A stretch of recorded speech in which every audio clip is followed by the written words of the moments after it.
Hi and welcome to another Football Focus. Plenty going on in the show this week. We welcome Mr. Lutz Pfannenstiel as well to the programme for the first time, the goalkeeper who's played in 6 continents and at no fewer than 25 clubs. He also chose Wimbledon's crazy gang over Bayern Munich. Plenty more from Lutz on the way. Thierry Henry will be here in a moment. Week in the Big Apple with Thierry Henry talking about life in the MLS. But first, he took us on a trip to his old stomping ground, the Arsenal Invincibles.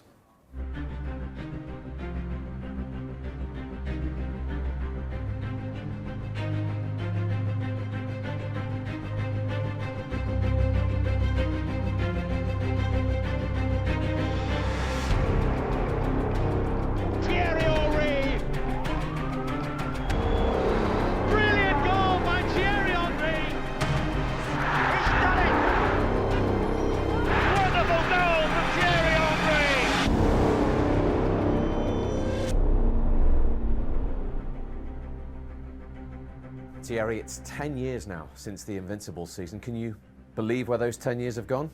No, and yes. I say yes because at the end of the games I actually can believe, because I'm more tired than I used to be. So I believe that it's been 10 years. It's kind of weird that people still talk about it. You can hear the roar. You can tell that the Gunners are taking to the field. What was the key when you look back to going that long unbeaten?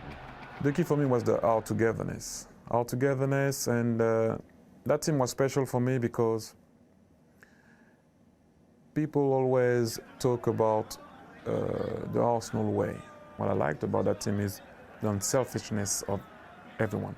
Like, everybody was willing to give the ball to the guy in a better position.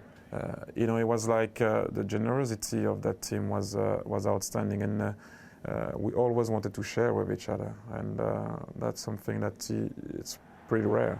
Mentally, when you kept winning and kept being unbeaten, when you took to the field, how was the self-belief that you thought, well, we're just not going to get beaten today? You obviously think that you can't lose.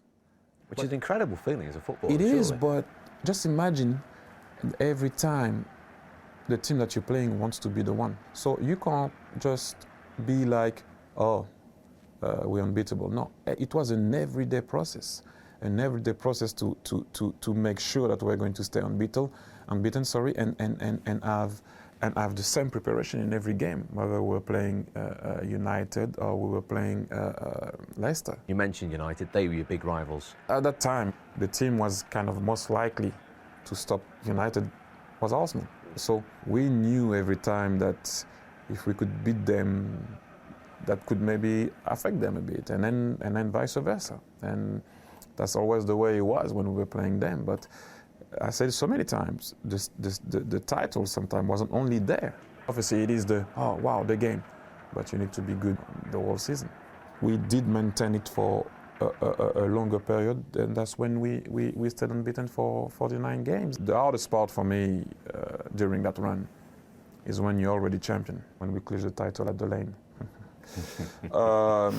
To keep your composure and your commitment when you actually go on the field and you're like, we don't need to win. You don't go with the same approach that when you need to win. When you got to that very last game of the season and the referee blew his whistle and you were unbeaten, can you remember what that feeling was like?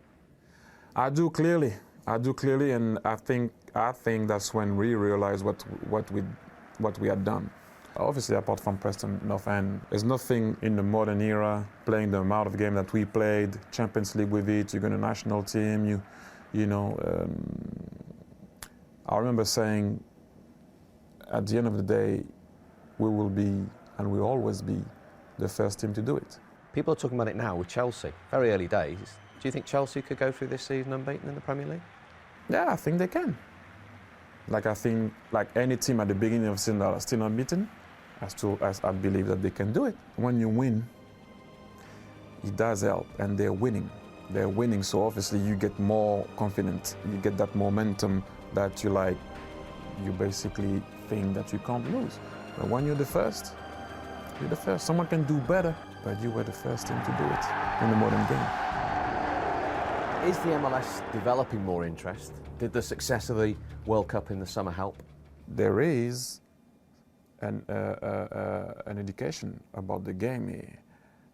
I don't know where it gets lost in translation sometime, but there is an education, and and people do recognize quality here. And it did help. Obviously, the World Cup always help. You can be wherever you want to be. You're always going to find a World Cup game on TV when it's World Cup time. Are you enjoying your football as much as you ever had? I just try to play. The desire is always the same. Sometimes the end product is not. That's the way it is. Even when I was at Arsenal, you know, or Barcelona or France, you always want to perform, but sometimes in games it doesn't happen. So my approach of the game was, is, and will always be the same. Whether I play in the MLS or in La Liga or whatever, I just want to win and perform. Always have been my approach, whether now or. But yeah, I'm still enjoying it, obviously. He's effortlessly cool, still doing the business as well on the football pitch. 10 years on since that invincible Arsenal side. What do you think Arsenal can achieve this season? Obviously not an unbeaten season, but where will they finish, you think, in the league and in Europe? I think they could normally finish again, well, I would say top 5. They should be able maybe to go again for the Champions League. I can't see them to go very far in the current Champions League, because I think there are stronger teams this year. And yeah, but I believe still it's a top team, but definitely not the team they had before. Where are their weaknesses for you, Lutz? Is it a lot of people point to that midfield and say they don't have those driving forces there they did have in the side that won everything? Yeah, I think they have obviously problems in the centre of midfield because. And defensively? I think defensively they're right, but Özil doesn't really play the game he can. You know, I mean, as I'm a German, I saw him play a lot of times in my life, and he doesn't really fill up the full potential. But if he up to his game, then I mean he can be a world-class player. And up front, I think they also have enough firepower, but they maybe need one more top striker. Talking about, you can follow all the action from this weekend's matches on Final Score, BBC Sport website, Twitter, Facebook and Instagram pages as well. We'll see you next time for another Football Focus.